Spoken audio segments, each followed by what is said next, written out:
One wife, two husbands. ಬಾಪ್ರೆ. Will they sleep together in one bedroom or alternative days? Very challenging lifestyle. What you say?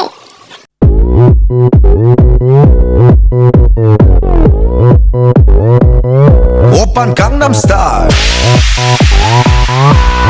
Gangnam Style. ಗಂಡಂದಿರು ಇಬ್ರು, ಆದ್ರೆ ಹೆಂಡತಿ ಮಾತ್ರ ಒಬ್ಳೆ. ವಾಹ್. ಆದ್ರೆ ಇವರು ಸಂಸಾರನಾದ್ರೂ ಹೆಂಗ್ ಮಾಡ್ತಾರೆ? ಒಂದೇ ರೂಮ್ನಲ್ಲಿ 3 ಜನ ಒಟ್ಟೊಟ್ಟಿಗೆ ಮಲಗ್ತಾರ ಅಥವಾ ಒಂದೊಂದು ದಿನ ಒಬ್ಬೊಬ್ರ? $1,000,000 ಕ್ವಶನ್ ಏನು? ನಿಮ್ಮ ಹತ್ರ ಏನಾದರೂ ಆನ್ಸರ್ ಇದ್ರೆ ಪ್ಲೀಸ್ ಕಮೆಂಟ್ ಮಾಡಿ ತಿಳಿಸಿ.